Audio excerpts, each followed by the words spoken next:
আজকের গরুর কোরমাটা আমি একদম সাধারণভাবে দেখানোর চেষ্টা করব, রান্না করার চেষ্টা করব সাধারণভাবে, খুবই সিম্পলভাবে হাতের কাছে থাকা উপকরণ দিয়ে, কিন্তু খেতে অসাধারণ হবে।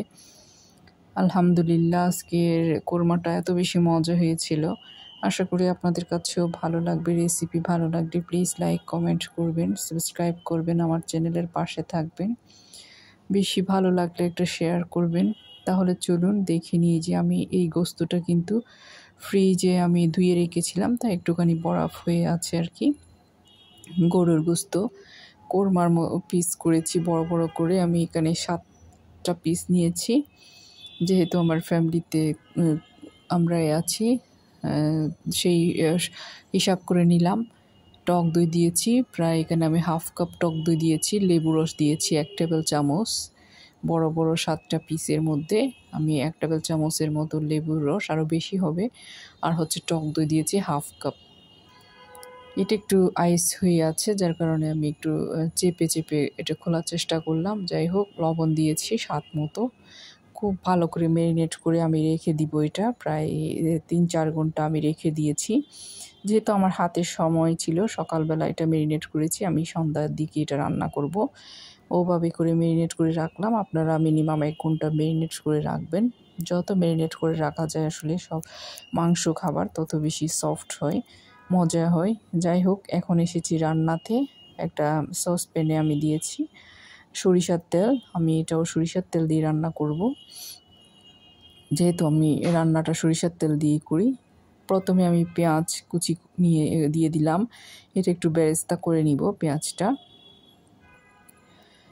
নেড়ে ছিঁড়ে খুব ভালো করে পেঁয়াজটা বেরেস্তা করে নিব। আর এখানে দিয়ে দিব আমি দারচিনি, লং, এলাচি, তেজপাতা 2 টুকরো করে সব কিছু দিয়ে দিব। এই যে এগুলোও দিব। দেওয়ার সাথে সাথে আমি এটা নেড়ে ছিঁড়ে একটু বেরেস্তা টাইপের করে নিব। মিডিয়াম হিটে আমি এটা নেড়ে ছিঁড়ে নিচ্ছি। আসলে আমি সবসময় কিন্তু এভাবেই রান্না করি। আরও বিভিন্নভাবে রান্না করা যায়, আমি যেহেতু সহজভাবে দেখানোর ট্রাই করেছি, তাই এখানে এভাবেই দেখালাম। পেঁয়াজ বাটা, রসুন বাটা, আর হচ্ছে আদা বাটা, আদা রসুন একসাথে বেটেছি। পেঁয়াজ বাটা প্রায় হাফ কাপের মতো।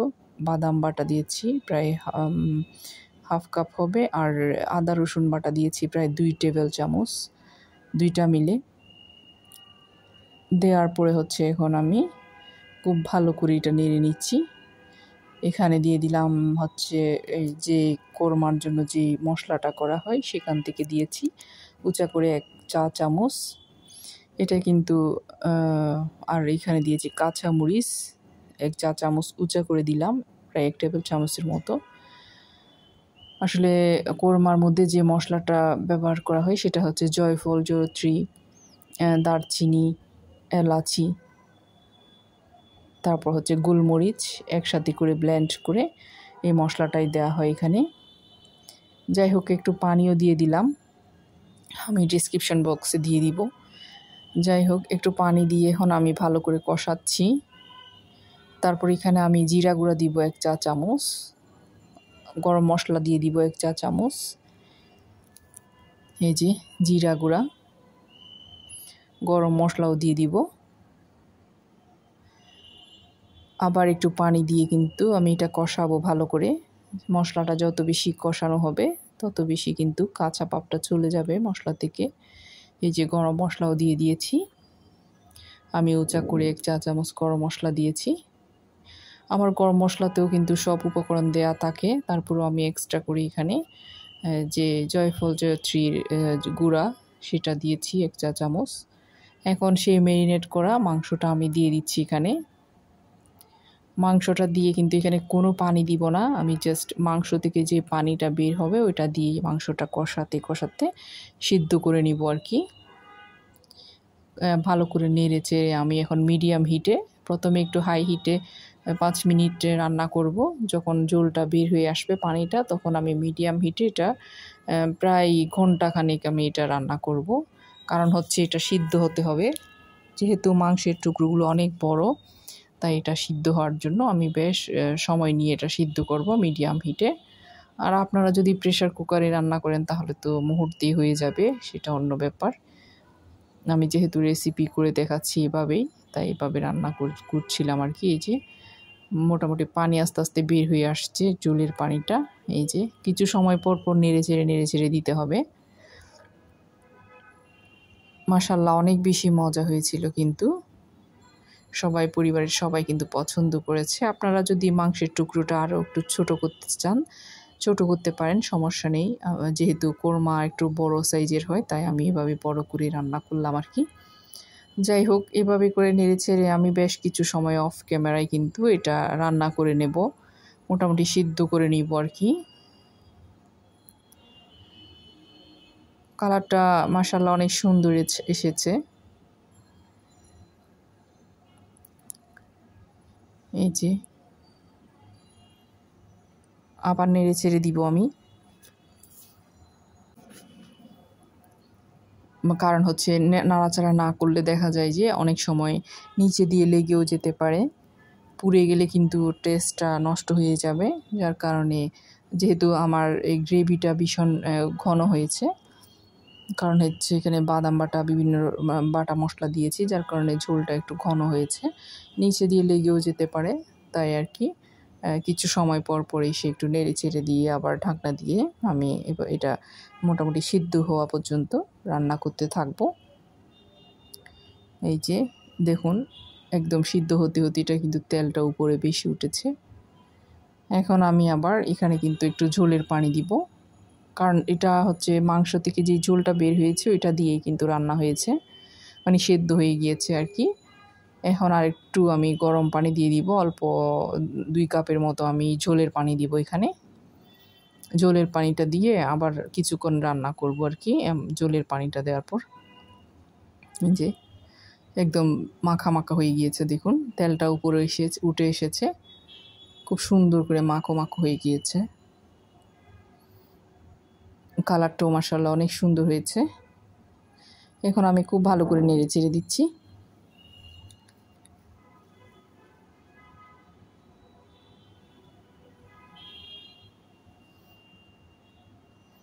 খুব ভালো করে নেড়ে চেড়ে আমি আশেপাশে থেকে সব কিছু মশলা মাঝখান দিয়ে এনে দিলাম। আর হচ্ছে যে একটু ঝোলের পানি দিচ্ছি এখন, খুব বেশি দেওয়া যাবে না, যেহেতু কোরমা একটু ঘন ঘন হয়, মানে একটু ঘন টাইপের হবে, তাই আর কি আমি ঝোলটা একটু পরিমাণ বুঝে দিচ্ছি। পাতলা হলে কিন্তু কোরমা খেতে ভালো লাগবে না, কোরমা সব সময় একটু ঘন হয়। এই যে খুব ভালো করে নেড়েচেড়ে পানিটা দিয়ে এখন আরও একটু ঢেকে দিব, আরও কিছু সময় একটু রান্না করব।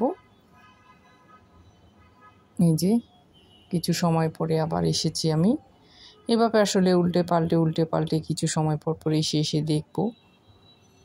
তারপর যখন বুঝতে পারবো যে এটা মোটামুটি রান্না হয়ে গিয়েছে, তারপর হচ্ছে সবার পরে আমি আরও কিছু ইনগ্রেডিয়েন্ট এখানে যোগ করব। আপনারা দেখতে থাকুন কি কি দিচ্ছি। মোটামুটি হয়ে এসেছে কিন্তু আমার রান্না। এখন আমি এখানে প্রথমে দিয়ে দিচ্ছি কেওড়া জল, এখান থেকে দিয়ে দিব 1 টেবিল চামচ। যেহেতু এটা আসলে কোরমাতে মাস্ট এগুলো দিতে হবে। পাউডার মিল্ক 1 টেবিল চামচ দিয়েছি উঁচা করে একদম। চিনি দিয়েছি 1 চা চামচ। এখানে দিয়ে দিচ্ছি ঘি 1 টেবিল চামচ। বাস, আর কিচ্ছু লাগবে না, জাস্ট একটু নেড়ে ছেড়ে আমি এটা 5 মিনিট পরে নামিয়ে নিব।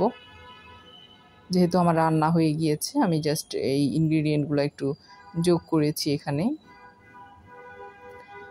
খুব সুন্দর করে একটু নেড়ে চেড়ে আমি আর 5 মিনিট একটু দমে রেখে তারপর হচ্ছে সার্ভ করে নিব।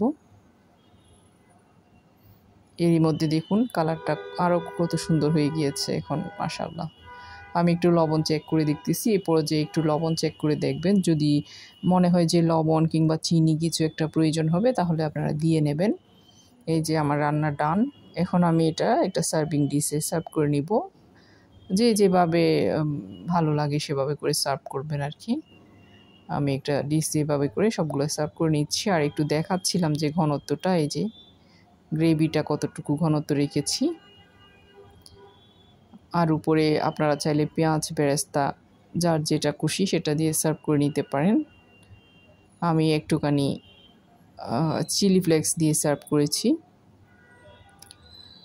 আবারও বলে নিচ্ছি, রেসিপি যদি একটু আপনাদের কাছে ভালো লাগে প্লিজ একটা লাইক, কমেন্ট, সাবস্ক্রাইব করবেন, শেয়ার করবেন।